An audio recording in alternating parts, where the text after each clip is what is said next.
Preço de escola, localização, custo-benefício, o que a gente deve levar em consideração na hora que a gente escolhe a escola para os nossos filhos?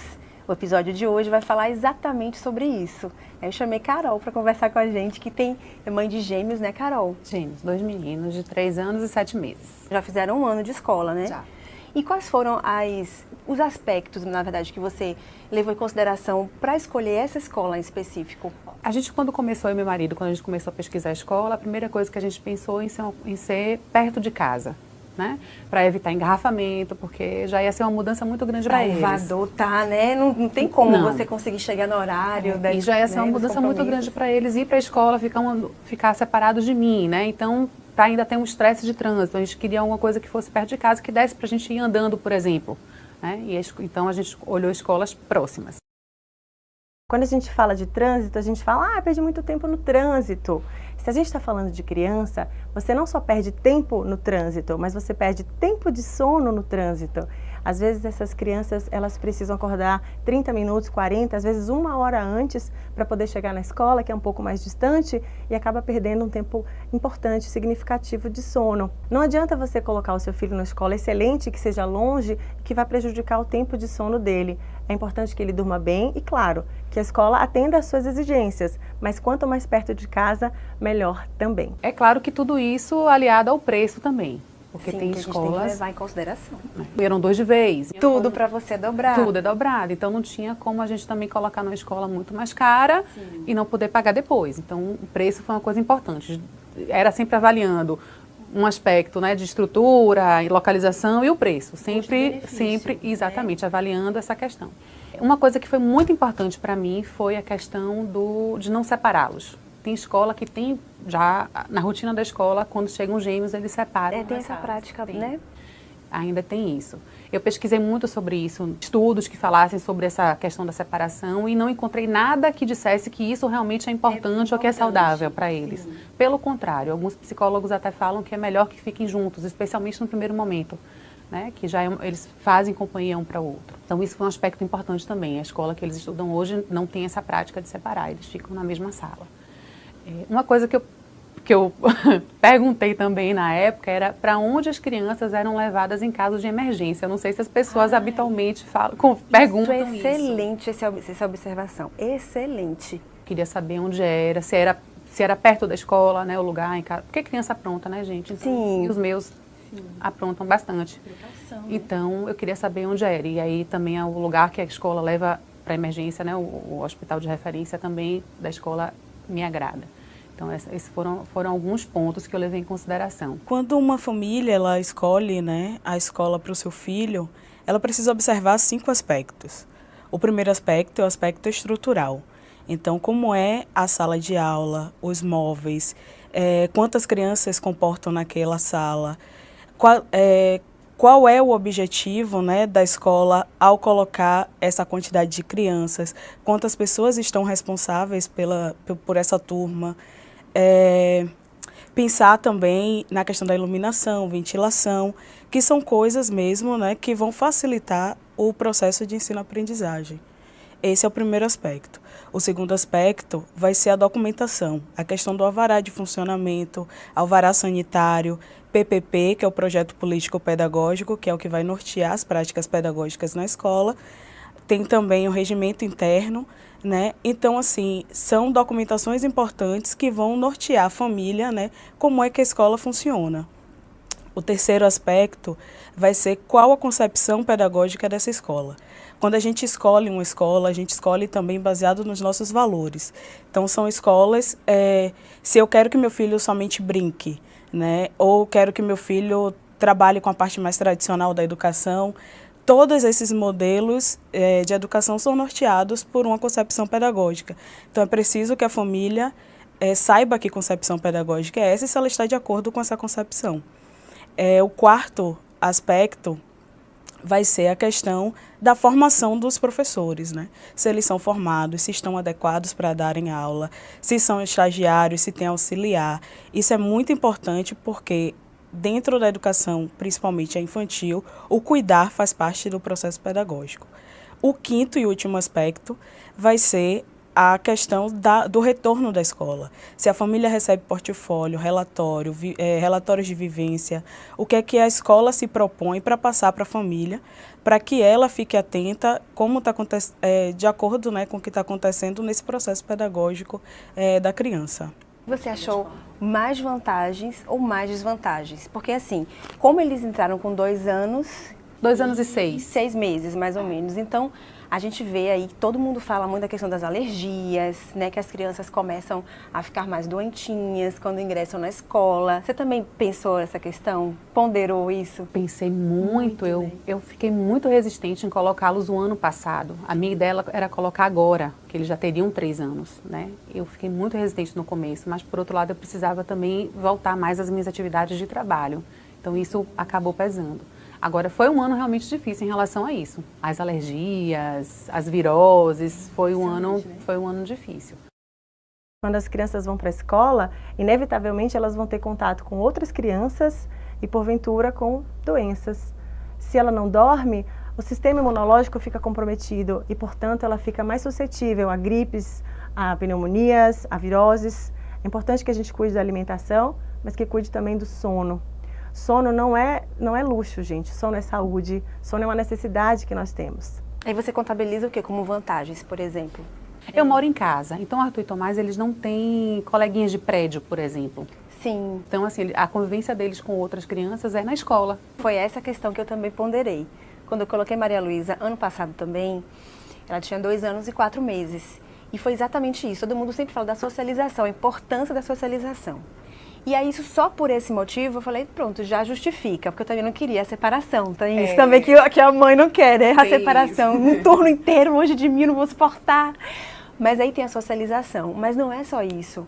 Quando você vê a criança sempre muito presa dentro de casa, sem atividade, sem outras crianças para brincar, você sente que ela tem um desenvolvimento e ela tem, enfim, ela tem um perfil, ela tem uma maneira de ser. Quando ela tem a escolinha como um elemento de prazer, nossa, é muito gostoso, né? Ver a criança se arrumar para ir para a escolinha. Minha filha, por exemplo, ela tem muita alegria de ir para a escolinha. Então isso não tem preço, né? E desvantagem que você viu? Eu acho que a principal foi realmente a questão das viroses. E isso foi muito complicado. Os meninos sofreram bastante o ano passado com isso. Daí isso foi... Agora, assim, eu vejo de aspecto negativo em relação a ter colocado na escola, assim, só esse mesmo. Porque eu vejo que os outros todos, assim, de desenvolvimento... Superam, né? Deixa até para escanteio qualquer ponto negativo que você perceba, né? Assim, nenhuma escola vai ser perfeita, né, Vivi? Assim, a gente não tem para onde correr. Volta e meia tem uma outra coisa na escola que eu não gosto, ou que outras mães, aquele velho grupo no WhatsApp, né, que rola aquela... A força do WhatsApp, das mães do WhatsApp.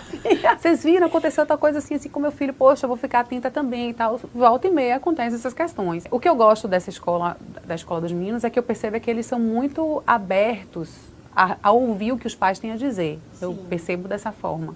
Por exemplo, escolas muito grandes, eu imagino que, enfim, nem pela questão do controle interno na sala, mas a questão de ter mesmo um volume enorme de outras crianças. Exatamente.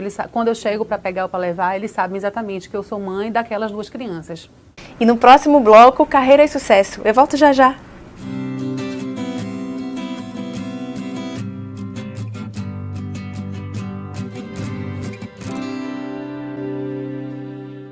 Quando uma mãe, ela sente a necessidade, antes da idade, né, obrigatória de se colocar na escola uma criança, quando ela matricula essa criança é porque ela tem uma necessidade. Seja a necessidade de trabalhar, seja a necessidade de socializar a criança, porque não tem convívio com outras crianças, né? Então, sempre existe uma necessidade por trás. Quando a gente fala em vantagens e desvantagens de matricular uma criança muito pequena na escola, por exemplo, a gente está falando, por exemplo, da socialização, como eu já falei anteriormente. A socialização para as crianças que ficam normalmente em apartamento, só têm um convívio com a babá ou com os pais, né, com algum familiar mais próximo, não interagem normalmente com as crianças. Uma outra vantagem é a questão da interação, do desenvolvimento cognitivo, afetivo, social, né? As desvantagens é o processo de adaptação, esse processo de ruptura, né, entre a mãe e a criança é muito complicado. Às vezes tem crianças que no primeiro dia já diz tchau mãe e tem crianças que levam 2 semanas para poder dizer o tchau, mãe. Outra desvantagem é a questão das viroses, né? Normalmente, crianças muito pequenas pegam virose muito rapidamente. Agora, a gente está falando de um período pós-carnaval, final de verão, então as viroses com as crianças proliferam de forma muito mais rápida, né? Outra desvantagem é essa formação precoce do tripé, família, sociedade, escola, né? São 3 formações, é uma formação plural para uma criança pequena. Mas nada disso impede que a criança seja inserida no contexto escolar ou em contextos de espaços de socialização. E a questão do tamanho da escola, para você também foi preponderante? Por exemplo, escolas muito grandes, eu imagino que, enfim, nem pela questão do controle interno na sala, mas a questão de ter mesmo um volume enorme de outras crianças e, não sei, um prédio muito grande. Eu gosto também da coisa do acolhimento de casas menores, de escolas menores. Eu acho também, isso foi importante para mim, ser uma escola menor, porque todo mundo te conhece. Todo mundo sabe que eu sou seu filho. Exatamente. Quando eu chego para pegar ou para levar, eles sabem exatamente que eu sou mãe daquelas 2 crianças, né? Isso é muito importante, isso dá uma segurança muito grande para a gente, né? E aí, e assim, não é, quer dizer, quem conhece o seu filho, quem cuida dele, não é só o pessoal da sala dele, né? Então você tem, toda a escola conhece, toda a escola está cuidando daquelas crianças, então isso foi muito importante também, ser uma escola menor. E agora, a vida escolar, né? Acompanhar a vida escolar, como é essa rotina para vocês em casa? Ai, gente, a delícia! O ano passado tinha a ciranda literária, né? A tarefinha era a ciranda literária, o livrinho que vai para casa, a gente lê em casa com eles e eles vão contar na escola depois. Esse ano eles têm essa tomada de consciência de que eles estão fazendo uma tarefinha de casa? Tem. Oh, que delícia! É engraçado demais. Vamos fazer a tarefa da escola. Aí esse ano, além de ler para eles e eles lerem na sala, a gente teve que fazer o desenho da história, gente. Aí a gente sentou na mesa, tampos da mesa, lápis de cor para todo mundo, vamos desenhar o que você entendeu. E aí a gente foi conversando sobre a história e eles foram desenhando ali daquele jeito deles. Que lindo isso. É. E assim, pra gente lá em casa foi um sábado de tarde, a gente, então bora fazer a tarefinha? Bom, então a gente se arrumou para fazer a tarefinha e ficamos nós 3. Lemos a historinha, mostrávamos para ela, né? Aí ela, deixa eu contar agora. Queria contar a historinha, depois foi desenhar, é um momento lindo. É lindo demais. Não tem preço, né? É assustador às vezes, né? Que você pensa, meu Deus, esse menino outro dia estava engatinhando, agora já está fazendo tarefinha de casa. Eu fiquei super emocionada. Eu publiquei até a foto, né, na internet. Falei, gente, a primeira tarefinha de casa. Muito desenho. É muito importante, né, que a família acompanhe a vida escolar para até saber como está sendo o desenvolvimento cognitivo dessa criança. Uma coisa muito simples que pode ser feita são as perguntas, né? Como foi hoje seu dia? O que você brincou? Cantou o quê? Brincou com o quê? Né? E quais foram as atividades que a professora passou para você hoje? Um outro aspecto é fazer também as atividades escolares. Às vezes a escola oferece um projeto pedagógico, mas na hora da atividade você vê se está funcionando esse projeto ou não. Então é importante que a mãe esteja acompanhando realmente esse processo escolar, né? Do acompanhamento escolar. Um outro aspecto é a questão dos livros paradidáticos, que vão para além daquelas perguntas que são dadas pela escola. É bom fazer essas reflexões, né? Para além do que está escrito no livro paradidático. O que você entendeu, o que foi que a professora falou para você antes da gente resolver essa atividade. E um outro aspecto que para mim é fundamental é a questão da leitura. Então, ler livros infantis antes de dormir, durante um período de ócio criativo da família, é muito importante para desenvolver a leitura, interpretação e contextualização da criança. O curso de pedagogia forma profissionais para atuarem no nível pré-escolar, no nível fundamental, exercendo a função de docente, de diretor escolar, supervisor e orientador educacional, bem como atuar na esfera empresarial, que é hoje muito recorrente. É uma carreira profissional extremamente promissora, né, que vai favorecer o crescimento pessoal e o crescimento profissional. Entendemos que formar pessoas não é apenas dar-lhes informações para que elas possam obter, para que elas possam ter conhecimento. Vai além disso, é sobretudo um crescimento, um desenvolvimento da própria personalidade humana, do ser humano. E nós entendemos que existem algumas características, principalmente uma delas que é extremamente importante, que é gostar de lidar com pessoas. Outras competências que são necessárias para que a gente possa desenvolver, para que a gente possa ter sucesso no nosso curso, saber ser comunicativo, por exemplo. A comunicação ela é extremamente importante.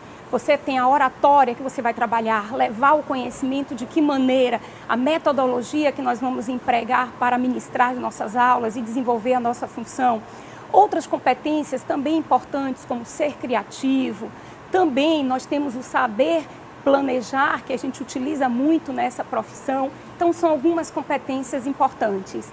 Quer saber mais sobre o nosso curso? Me procura aqui na Unirb. Centro Universitário Unirb. Mais de 80 opções de cursos em Salvador.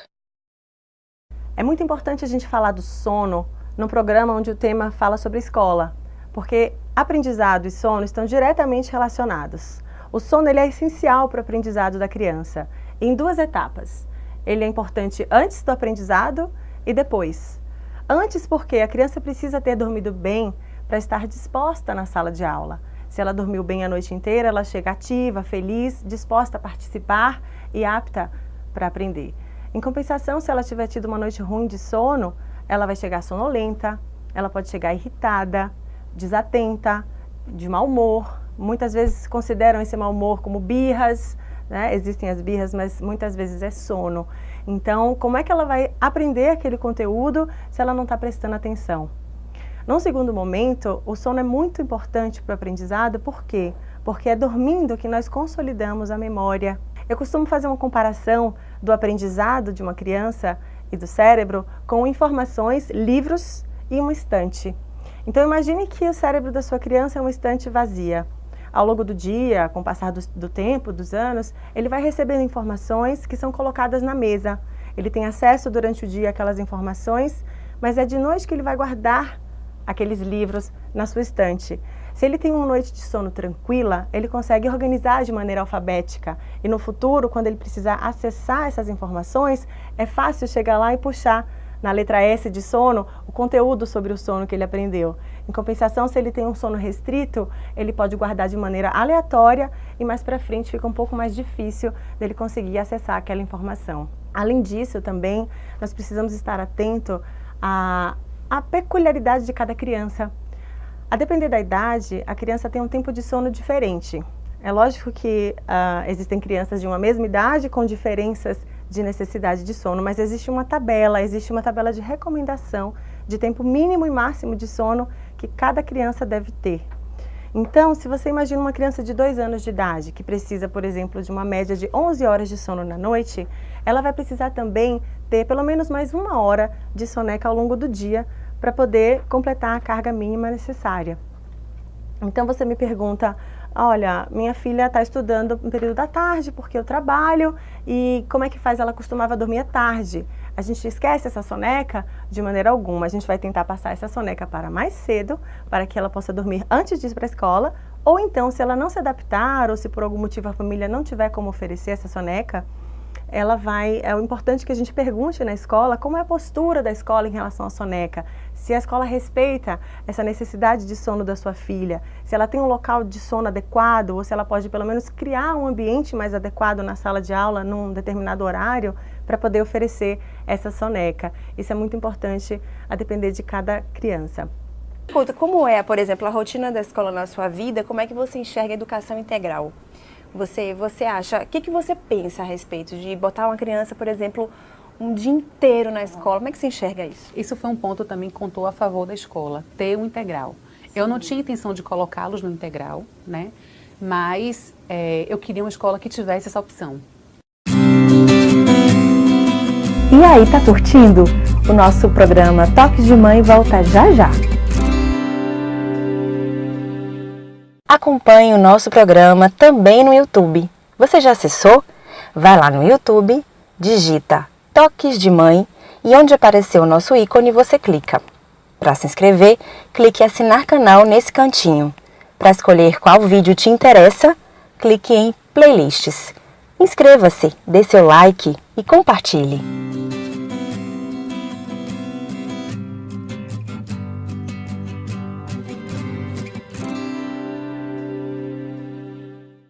Conta, como é, por exemplo, a rotina da escola na sua vida? Como é que você enxerga a educação integral? Você acha, o que você pensa a respeito de botar uma criança, por exemplo, um dia inteiro na escola? Como é que você enxerga isso? Isso foi um ponto também que contou a favor da escola, ter um integral. Sim. Eu não tinha intenção de colocá-los no integral, né? Mas eu queria uma escola que tivesse essa opção. Porque em caso de precisar, né? Sim. Por exemplo, um dia na semana ou 2 dias na semana que eles fiquem no integral, a escola oferece essa opção. Então, isso foi uma coisa importante para mim. Nesse horário integral, que é o outro turno normalmente, são oferecidas outras atividades dentro da mesma escola. Então, já facilita a gente também por causa do trânsito, etc, né? Então, por exemplo, você oferece uma dança, sei lá, capoeira, que inclusive o ideal seria oferecer qualquer uma dessas atividades no turno oposto ou numa hora fora do período regular. Né? Por exemplo, eu vejo um erro das escolas é oferecerem dentro do período regular, do turno, exemplo, o vespertino, de 13 às 17, e oferecer alguma coisa extra, que você tenha que pagar por essa coisa extra, por exemplo, uma capoeira, e se não for a adesão de todos da sala, então aqueles que não pagam, eles ficam de fora daquela atividade. E isso para mim é um engano. Isso para mim é um erro, porque qualquer atividade extra tem que ser também no período extra, ou seja, fora daquele turno. Esse é o que é o certo, esse é o que é o correto. Essas atividades são muito importantes, mas não sobrecarregar, né? Não sobrecarregar, porque eu percebo também que as crianças se cansam, né?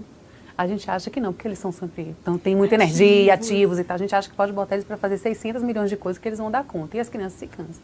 A educação em tempo integral, quando ela surgiu, né, foi a partir de muitos debates e discussões na área da educação.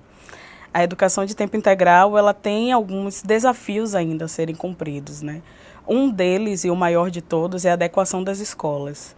Toda escola brasileira, né, em sua maioria, mas a maioria das escolas, elas foram pensadas para somente um turno. Então, a gente está falando de 2 turmas, basicamente, uma pela manhã e a outra pela tarde, normalmente. Quando a gente fala de educação em tempo integral, a gente está falando de uma criança que vai ficar cerca de 10 horas no mesmo espaço. Isso demanda diversificação de planejamento, de programação, é preciso que sejam feitas pesquisas. Além das atividades que vão desenvolver pedagogicamente, a gente precisa ter o lúdico, precisa ter atividades que desenvolvam a criatividade, atividades recreativas, práticas esportivas, porque a gente precisa imaginar, né? Uma criança que chega na escola às 7 e sai às 17, ela ficou cerca de 10 horas na escola por 200 dias com pessoas que não são a família dela. Então, além da questão das práticas pedagógicas comuns, né, desse processo de ensino-aprendizagem, é preciso também desenvolver valores, né? A gente está falando de fraternidade, porque são várias crianças com várias culturas diferentes dentro do mesmo espaço, né? Então, esse é um dos maiores desafios, a adequação desses espaços escolares para receber essas crianças durante esse período tão longo. Um outro aspecto que para mim é muito positivo é a questão do ócio. Hoje, na sociedade contemporânea, a gente tende a entregar para as crianças muitas tecnologias. Então, é muito comum crianças muito pequenas estarem com celular, com tablet, computador, televisão, e ficam por horas nesses equipamentos, né? E a escola de tempo integral não, por pensar em programações diversificadas, por ter um planejamento com diversos profissionais, a interdisciplinaridade, ela acaba trazendo o ócio, mas o ócio criativo, né? Não vai ser mais aquele ócio que vai fazer com que a criança apenas receba a informação e não faça nenhuma reflexão, nada disso. Um outro aspecto que foi bastante debatido é com relação à participação ativa dos pais, né? Quando a criança ela fica muito tempo na escola, a família acaba entregando toda a responsabilidade da educação para a escola. E esse é um desafio também, equilibrar a participação da família de forma ativa e a participação da escola na educação dessa criança.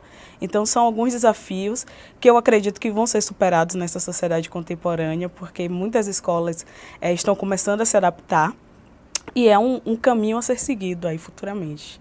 Em relação ao integral, assim, Hoje eu não tenho essa intenção, a minha rotina de trabalho permite, porque eu trabalho de casa, então a minha rotina de trabalho permite que eles não precisem ficar no integral. Mas eu tenho uma insegurança muito grande em relação a ter outra pessoa tomando conta deles. Então eu acho que entre contratar uma pessoa para isso, né, ficar com eles em casa ou colocar na educação integral, eu optaria pela educação integral. Obrigada, viu, Carol? Foi maravilhoso ter você aqui com a gente no Toques de Mãe, compartilhando sua experiência, compartilhando sua vivência, sua história. Obrigada, viu? Obrigada a vocês. Obrigada, gente. Até a próxima. E por hoje nós ficamos por aqui, mas nosso programa continua lá no nosso canal no YouTube. Você já acessou, já se inscreveu? Temos também o nosso blog www.programatoquesdemãe.com.br, com vários textos sobre a minha experiência com maternidade, textos sobre desenvolvimento pessoal e profissional. Vale super a pena ler, vale super a pena conferir. E pode nos seguir também no Facebook, no Instagram. Enfim, e na próxima semana a gente vai contar histórias de mães de crianças com síndrome de Down. Eu espero você. Até lá!